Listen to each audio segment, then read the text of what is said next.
So this is the book Conditions of Contingency, a Convening 1. And I'm going to cycle through some pictures, but also describe how this project started. I was actually in grad school at Yale at the time when I sort of found my way to making this object in a rather adventurous way. An artist who I think still currently teaches in sculpture, Aki Sasamoto, who's an amazing lecturer. Her lectures themselves are quite performative. She's a performance artist. And she was talking about this idea about choreography and how something like architecture can be a form of choreography in the way that it guides you through a space, or design can be a form of choreography in the sense that a cup with a handle, a mug, will tell you how to pick it up, or a knob on a door will tell you how to reach out and engage with it. And my long interest in thinking about our relationship with language, I wanted to think about how language was a kind of choreography. And, you know, we can all think of things like something as simple as like a street sign directing how we move through a space. I sort of settled on thinking about laws, and this was 2016. Ava DuVernay's film 13th had been out. You know, I'd been reading different texts, you know, about the sort of consequences of the 13th Amendment. And so I sort of settled on thinking about that, partly fascinated by the fact that in just a few short lines, it sort of purported a version of a kind of freedom or end of enslavement, but obviously leaves this loophole that would have this sort of ongoing effect. And so in thinking about a text, a body of text that one can, in a way, choreographs how we move, what we can and can't do. On the other hand, thinking about how something so concise can be so dense or burdened with meaning, that kind of ran parallel to one of my interests in books as an object, the fact that a book is portable, but it's dense with information. And so I began making a drawing, but I'll start here with the book. I designed this book that would be a loose leaf book. And so here are all the components. The book box here, I designed it, and a wonderful book box maker, Gibbs Book Binding, did the production on this. And then here's the loose leaf stack of pages, a spread that's folded in half. And then there's this block of charcoal. On the front is the colophon that details what the book contains. And so I went, in thinking about that body of text, I went to the debates that led to the passing of the 13th Amendment, because I was just curious how all the implications and all the, you know, the possible swings of the consequences of the 13th Amendment are packed in the conversation that happened over the years 1864 through 65. So I took the transcript and from start to finish, reformatted it to be printed from start to finish in this book. And then the book box has this inner cavity that holds this block of charcoal. And I designed it with this design that sort of another story, but I've been thinking a lot about the word contingency and how it points to how everything is relative to its context.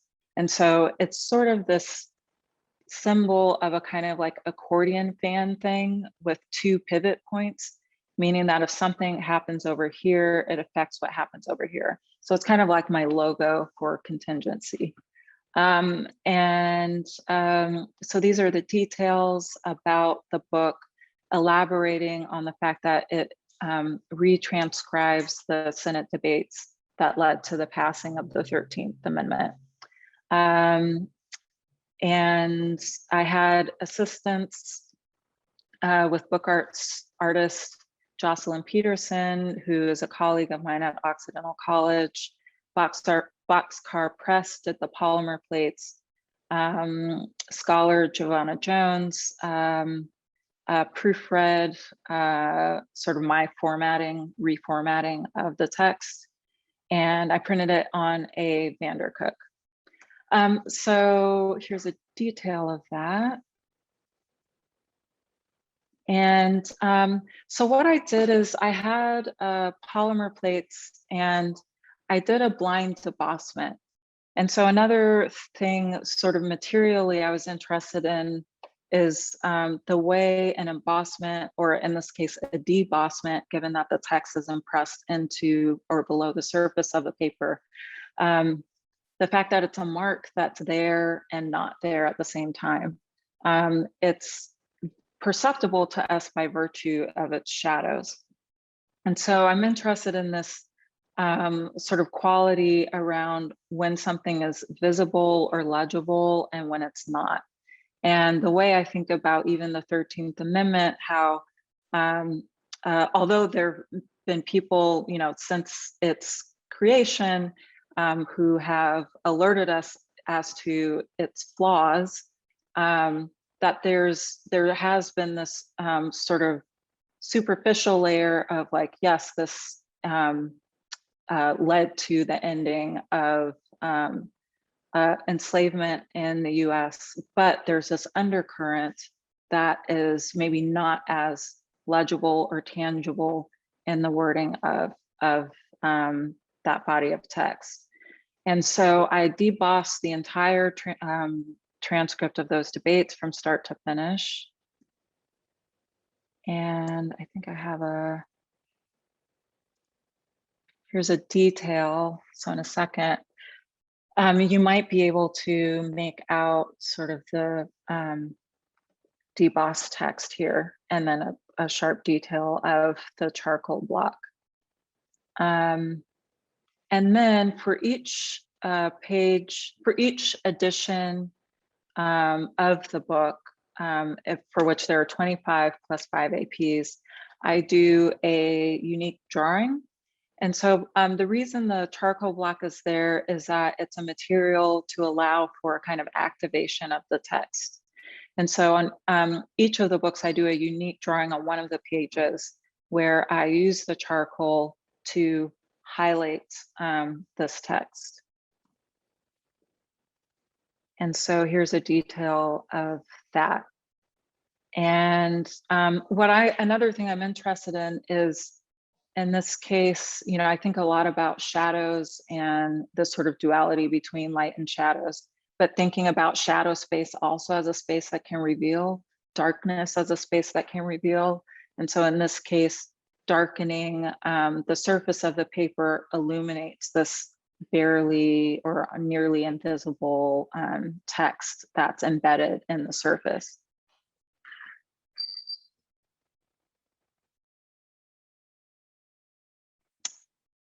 And so here are a few other details of that. So on in each of the boxes, this drawing or activation by me looks differently. And then had a pedestal here made, although not necessary, it's not attached to the book, but another way of viewing it.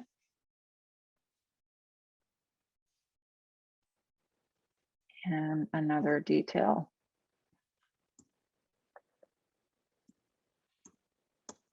Okay, so next to sort of contextualize it with you know, the book actually grew out of a drawing that I started making in 2016.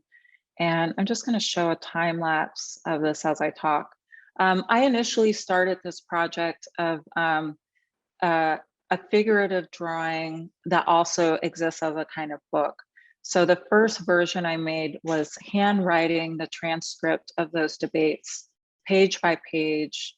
And then the way I make the text drawings is in the area of the figure, whatever text is in that area, I rewrite those words to build up the value of that section of the image and render the figure. So it's a drawing made entirely by writing. And for this drawing, I wanted the figure, which happens to be me, because that's usually how I start working through a new idea, is like I can use myself because I'm there and present. But I was interested in like portraying a figure that was in this kind of in-between state between a float and a fall. And then using the text of those debates. And this drawing isn't the entire thing, it's just a portion of it. This reached about 200 panels, and I ended it and then sort of pivoted to figure out how I can get the entire debate into a series of figurative drawings. So this was sort of the first step in working my way towards this more expanded project. So here's another view of that. And so this is also, again, going back to my interest in the book as an object, you know, it can exist as a sort of large kind of immersive size drawing on the wall that also collapses into a stack of pages. And so I also had a book box made for this drawing. So it has like a house to live in when it's not spread out and installed this way. I am now going to pivot and show you what came out of the broader scope of what came out of this project. I had a show at Jeffrey Deitch Gallery in New York over the summer. And here's just a little, this was the invite. Here's a little GIF of me sort of activating the text in the way that I see someone could activate the text in with the book.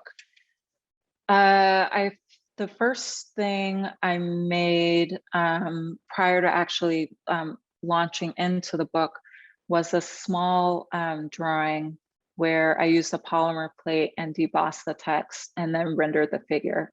So by rendering the figure, I'm also again illuminating the text that's embedded in the paper through the blind deboss process.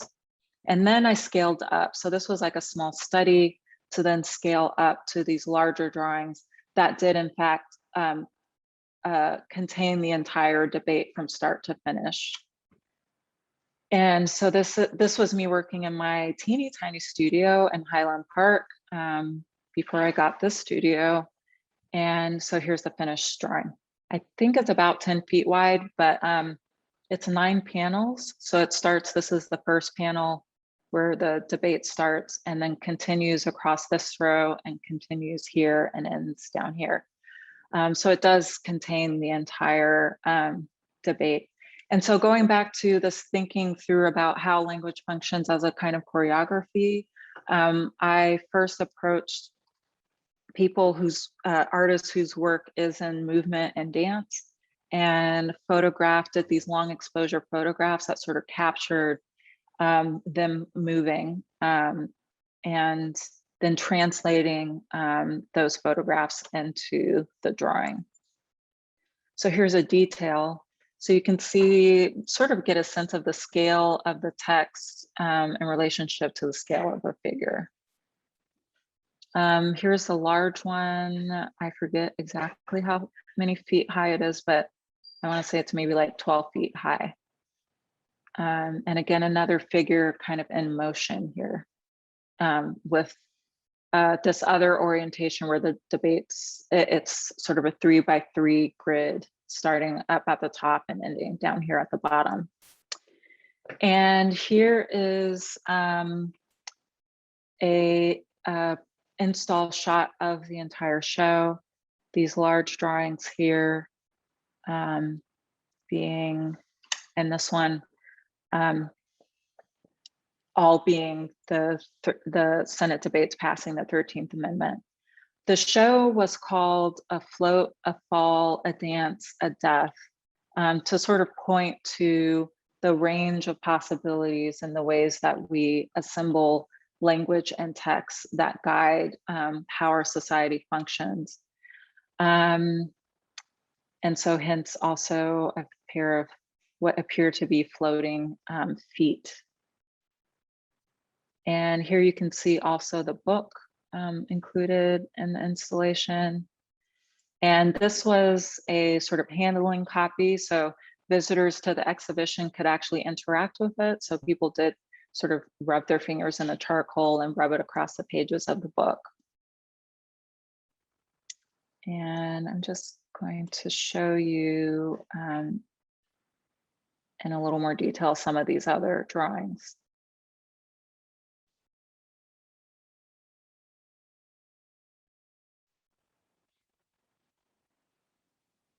And so these I did, I had acrylic sheets laser cut with the text, and then I used an etching press to emboss all the sheets of paper. So there were 9 different plates for the 9 different sections or pages that make up this body of work or this drawing. And then they were mounted to a strainer so that it could sort of also float off the wall in the install. And so they're shown, I often show my drawings without glass, oftentimes in a frame. These I decided to show floating in this way, but again, no glass, so that you really have access to all the nuances of the paper and the rubbing used to render the figure and highlight the text.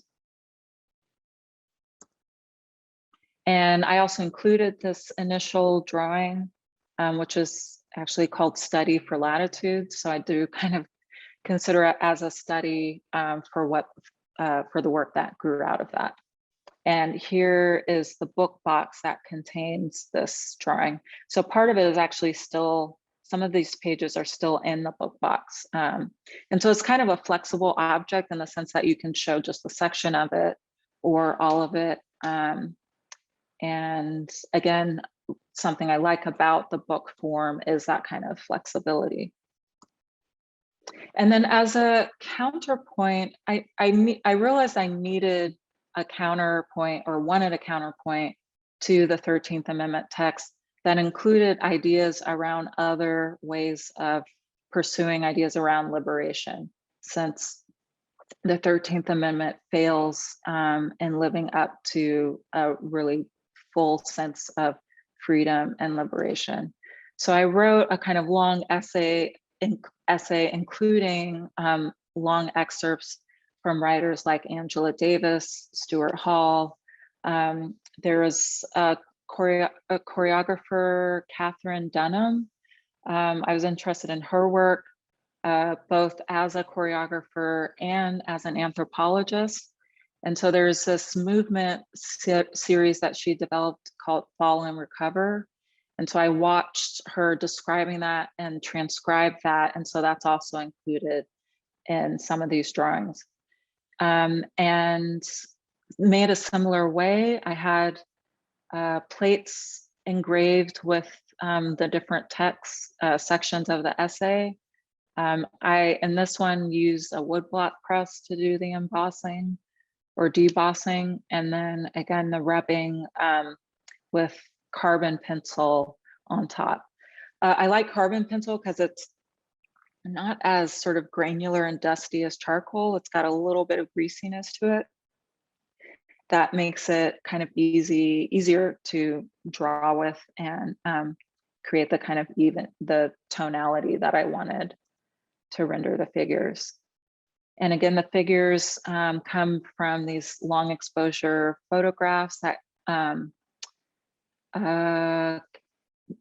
present the person, the subject, in a series of motions.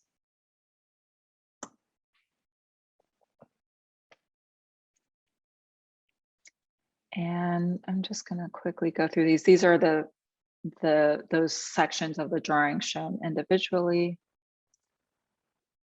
And I use different here's a second drawing I made with the same body of text and a sort of kaleidoscope of text, all sort of touching literally, figuratively towards ideas that I feel like point to a sense of a broader sense of liberation. It even includes some of the writings of a logician in Nigeria, Jonathan Chikonem, who writes about, is kind of developing this kind of logic system that is kind of indigenous to sub-Saharan Africa, specifically the area of what's now Nigeria, and sort of working through how in our sort of Western constructs, we tend to rely on a kind of binary logic. And he introduces this sort of trivalence, a logic that accounts for the true and the false and the both, or the in-between, that I thought was really interesting. And me thinking about how a kind of binary logic system interferes with how we might broaden out the possibilities for how we construct a society and how to move it forward. And here are some more details of this drawing.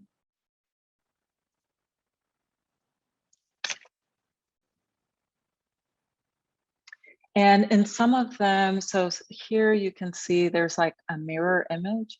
And so anyone who's familiar with printmaking, if you wanted to print the way we read it, you have to, it has to show up reversed on the plate because it's printing the mirror image. With this, I took the liberty of a section of the essay talks about shadows. I mentioned that I'm interested in shadows as sort of, and thinking about shadows contrarily to the way we conventionally think about shadows as a space that hides, mysterious, dangerous, that it's also a space that can reveal. And so it's a text about shadows, and I intentionally sort of flipped it on the plate so that there's both the right way we see it, which is above here, you can't see it, and then the mirror section of it. And so often what I'm doing as I'm making the drawings is trying to think through ways where the materiality and the choices and how I make it affirm the ideas about language that I'm thinking of at the time. So if it's about a kind of blurring, sometimes I'm talking about blur. And so actually this word is blur, BLU, then RRR, like extended here in reverse. That they're all kind of working and collaborating together, the idea and the language and the form that it takes materially.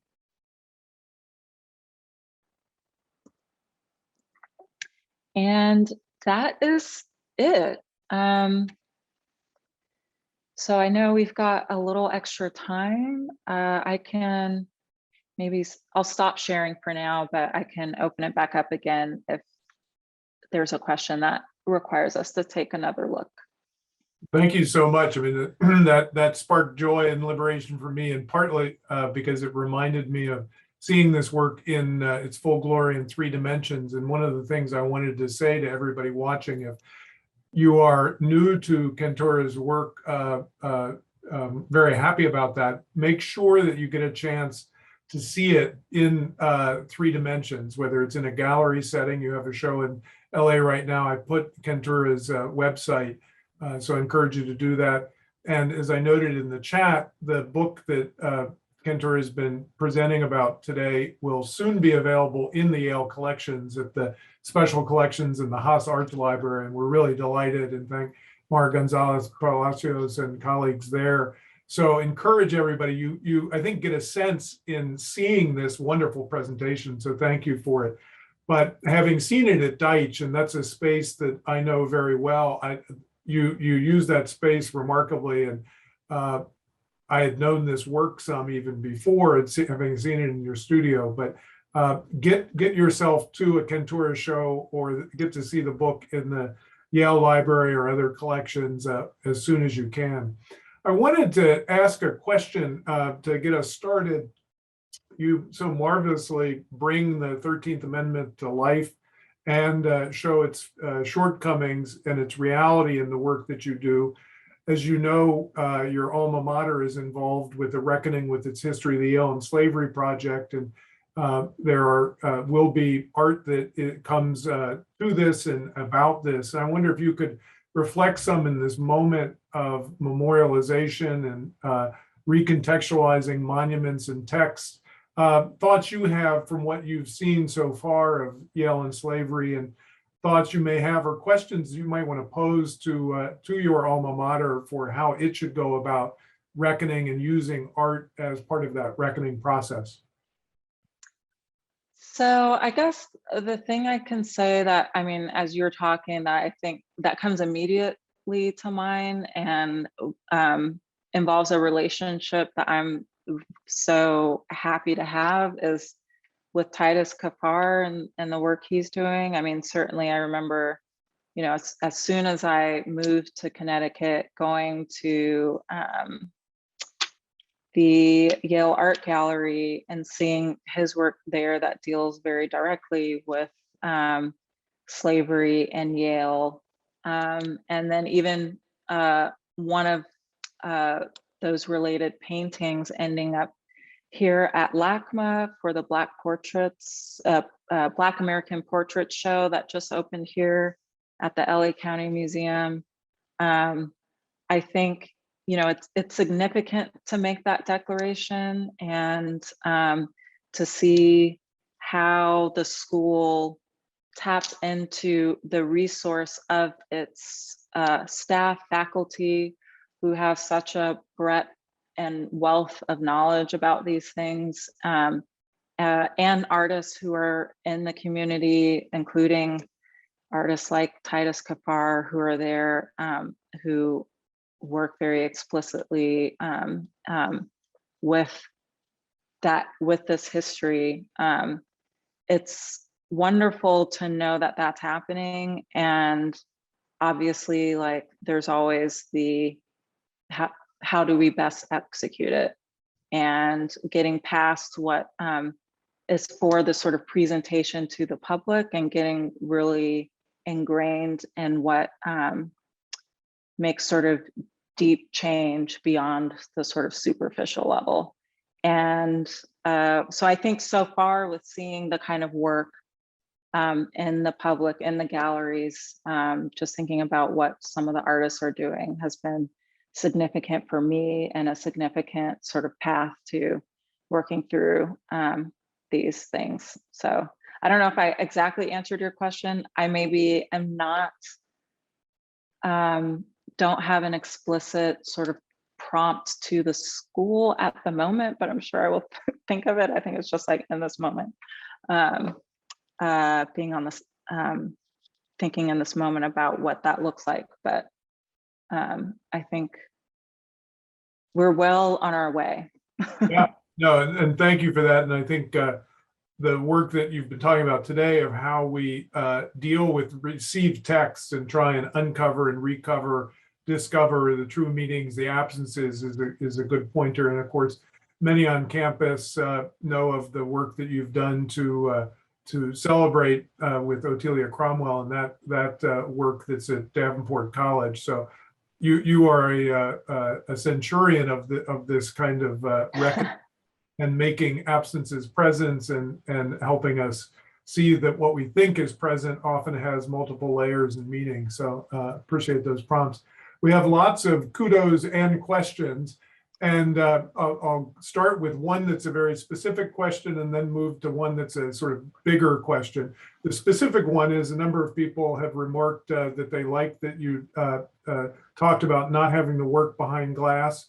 And if you could just talk a little bit more about that and what it means and what leads you to that. So I think I used to work at a print shop, a print atelier here in Los Angeles. And among the artists that we worked with was Richard Serra. And I don't know if any of you are familiar with his works on paper. They're usually on a really thick handmade Japanese paper, and it's lots of texture and body and, you know, deeply inked. And being able to spend those years watching him work and make these editions that look very much like just like the drawings, it kind of opened up the possibilities with paper, just how resilient it is. We tend to want to think of it as a kind of more fragile substrate to work on, but I've also, you know, my interest in papers, mostly working on handmade Japanese papers, but in the case of this work, it's on cotton papers, some European and some, I think, made in America.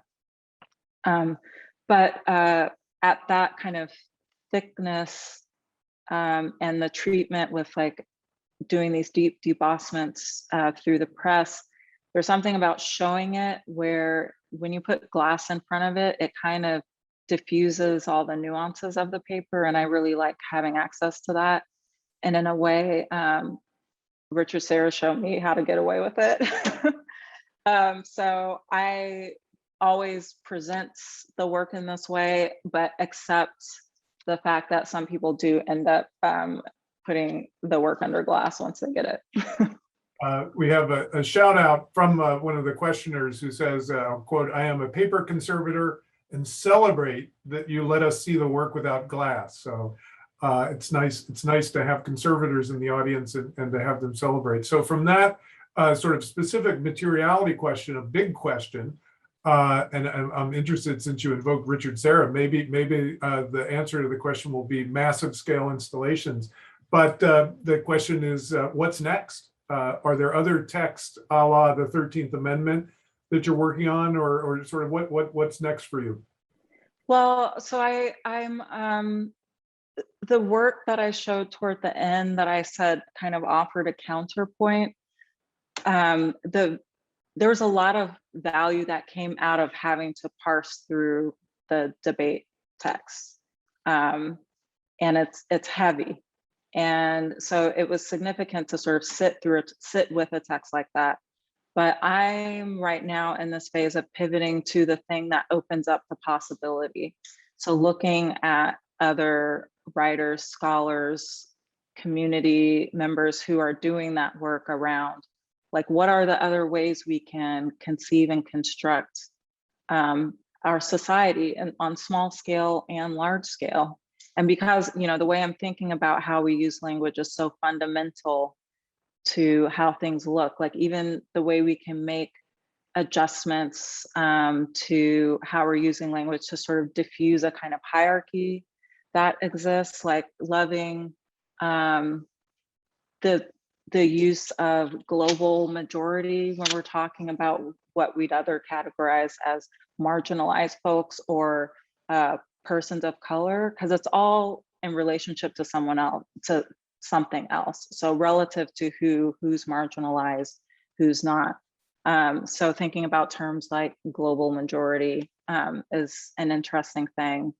So I think I'm in the phase of like focusing on things that broaden the landscape and point to the possibility, not just where we were. I'm looking a lot about things that touch on perception. So the new show I have at Matthew Brown, there's a lot of things about the physics of time and astrophysics, things that point to the things at the edge of our understanding, because I think that's a really significant space to be in. So that's where my focus is now, possibility and the beyond. Brilliant. a world with you in it is a world that I want to be part of. So I'm excited to hear about these. I wonder, in thinking about your work and language, and the movement of it, have you done performances? Have you thought about doing performances with this work? Have you thought about things where words would be alive, i.e. spoken? Perhaps you've done that. And you really are an embodiment of the power and possibilities of hybridity and intersectionality, and see this as such an extraordinary possibility of a catalyst for bringing people together to begin to embody and speak out the kinds of futures and possibilities and liberation. So have you thought about activating the activations, as it were, with people together in space? I'm thinking about it. I mean, one thing, I'm right now working on a collaboration with a composer who is a PhD student in the School of Music. And we're in this phase where it's like, how it's going to turn out, we're not sure. But I'm really interested in thinking about collaborating, adding the sonic space to the work. And so that, I think, may be a kind of activation. When you first started the question, there are a couple pieces, one of which was included in the show, that kind of animates the way I make a text drawing. If maybe I can just pull it up really quick. I'll try and be very fast this time.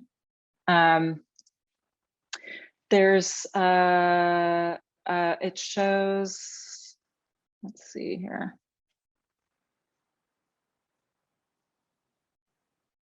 Here we go. So some of the drawings, another version of making the text drawings is just by handwriting.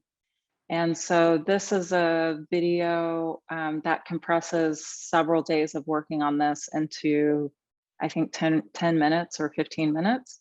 And you can see just the hand down here at the bottom. Let me see if I can find another shot. And so I've been making these video works that sort of shows how one of these drawings is made, but in compressed time. And it's shown at life scale, and the installation looks like you're looking at a window. So it seems like just on the other side of this glass, which is the monitor, but it looks like a window, there's someone sort of rendering this figure over time. So it shows a kind of duration of making these text drawings and sort of a metaphor for how I think we accumulate ideas and embody ideas through language. So this, yeah, so this is kind of toward the end here. So that's another way I've thought of a kind of activation. So I'm inching towards sort of the live space, and I imagine that first version is going to be in this project with the composer with sound. So Terrific. A question, and I think as that develops, I won't speak for Mar and others, but I think all of us in your alma mater would be excited to be a site for that kind of activation. So keep us in mind for that. A question: how has your interaction with Ghanaian art and artists influenced your own work? Oh, wow, that's such a good question. I started going in 2013, and what was initially supposed to be a 6-month trip turned into a couple years. And then I've been going back and forth since I had to move back for school and moving back to LA. But I'd say, prior to that, I hadn't used any color just because I couldn't justify it. Like, I just didn't want to, because I was interested in the conventions of writing. That's what I was working through. But I would say the most direct way that experience has informed the work is bringing color. And I don't know if I have another moment, I'll just give you a quick look. I've been working on a weaving process that really lives up to the etymology of the word text. Text coming from a word for woven, and where I get paper, write on the paper, process that paper into thread, and then weave with it. And earlier this summer, I went to Ghana, took some of the paper thread I made and worked with a weaver there to weave with that paper thread. And so the color and tonality of that paper thread appears in the weaving. I think I can quickly show that. Sure. Just so you have a sense. Do I have time? Yeah. Okay. Let's see here. Okay. Apropos. Okay, so that's all the new work, but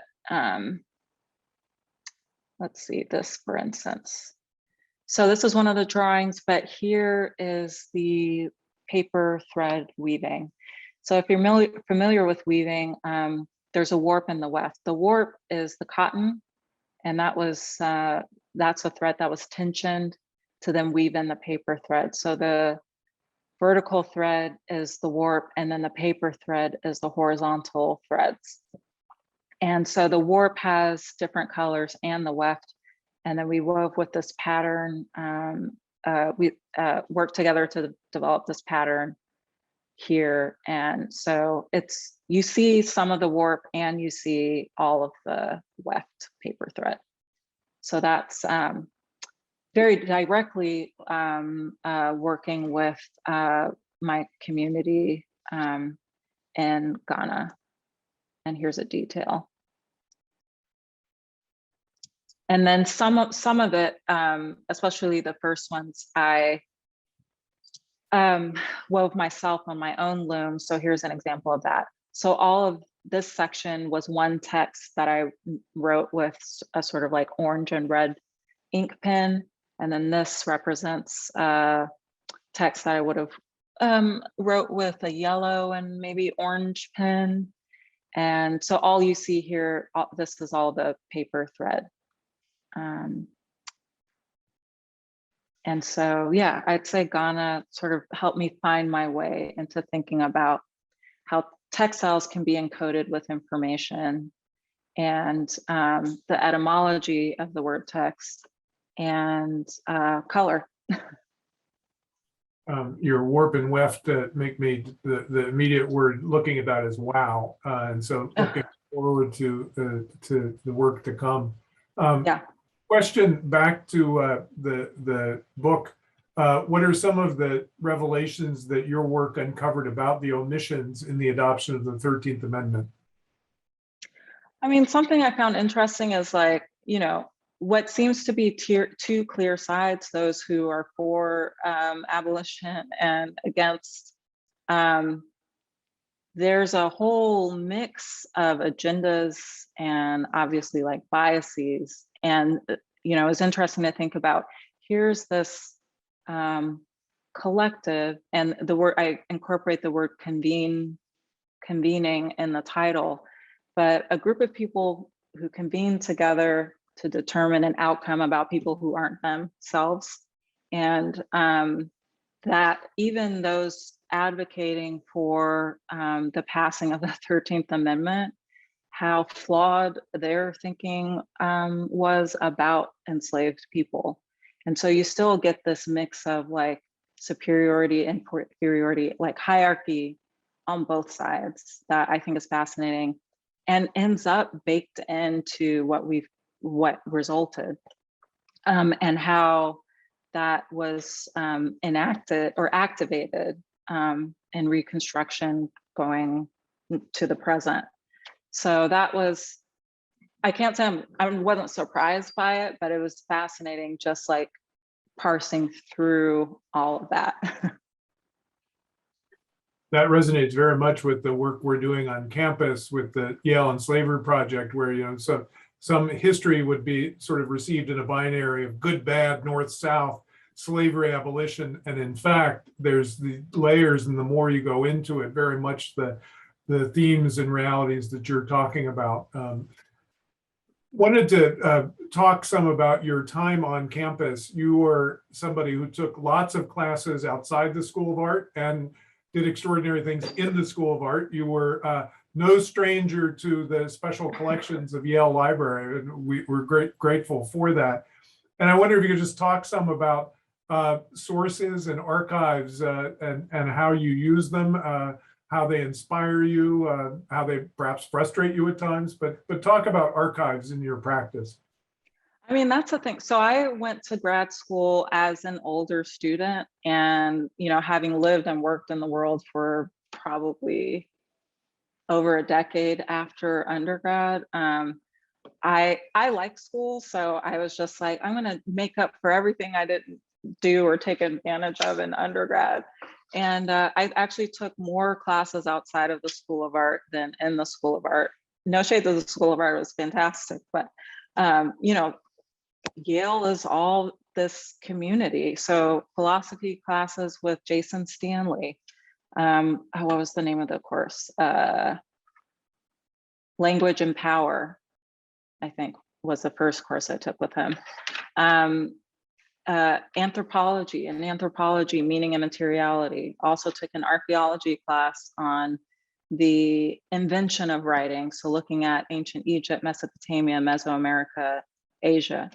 And the libraries, absolutely. And it's funny you mentioned that, because I'm still trying to replenish the books that I was borrowing from the Haas Library that I deeply miss. So I finally got the Sheila Hicks book that I had checked out for months, and some other books that I'm finally getting my hands on for my own library. And also, obviously, at the Beinecke all the time.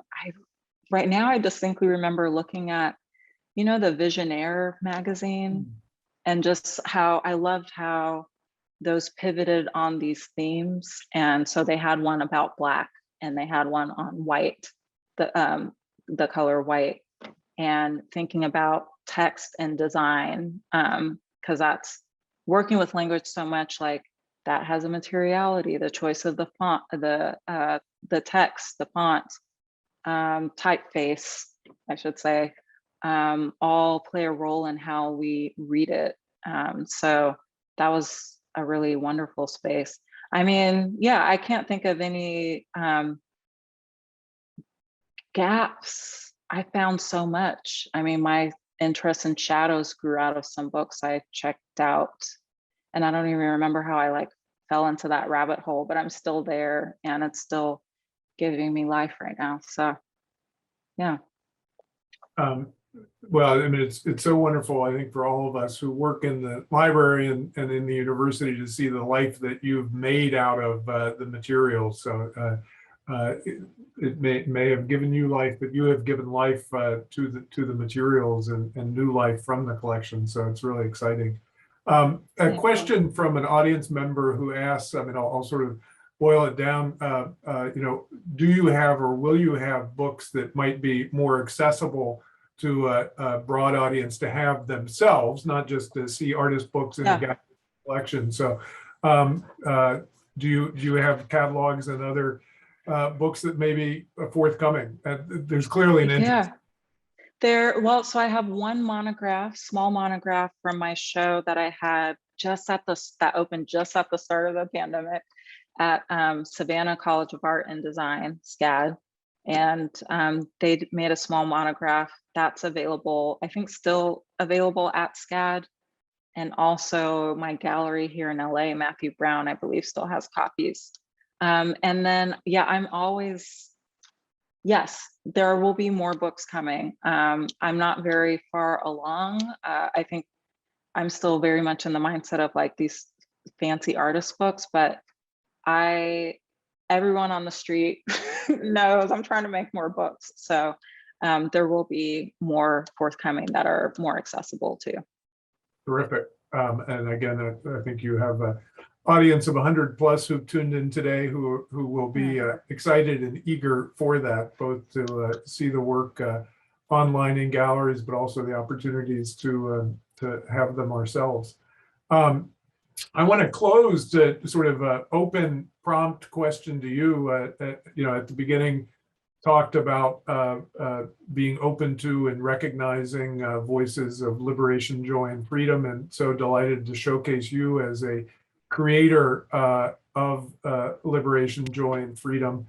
And in the world we're in, we need sparks of joy and sources of freedom and liberation. I wonder, whether it's big or small, what sparks of joy you might have encountered in the last day or week or month, and what's sparking your joy these days that you might want to share with folks, and or the season of Thanksgiving, gratitude. So open prompt to you, Kenturah, for joy and gratitude. Well, I'm definitely grateful for my close community of family and friends who helped me survive the last couple of months between teaching and working on these two shows, the Diet show, that was the first half of the year, and then right into this new show that I just opened. My parents are so supportive, and I'm so happy and grateful that they're around. So they've definitely lent a helping hand. And then I'm also, the thing that's been giving me joy lately is 8 hours of sleep, which I finally started experiencing again last week. So I'm thinking a lot about rest and being in a space where ideas will continue to flow. I try and make work that I can learn from. So just even sitting with what I just did and imagining how that continues to expand, time to read, because that's important for me. And so I'm looking forward to like a winter break where I can catch up on some reading too. Amen and amen. I've often thought that genius is the ability to have attention to detail and the big picture.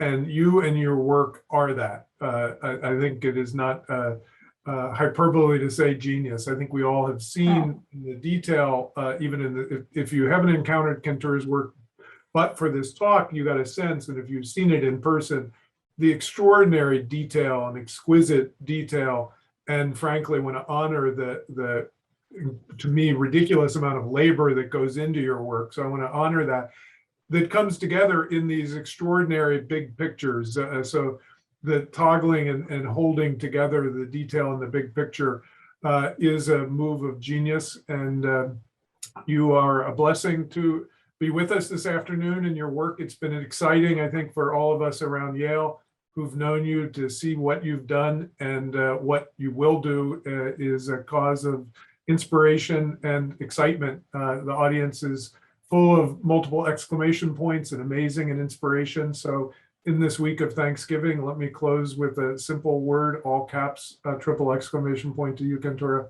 Thanks. Thank you. It was my honor.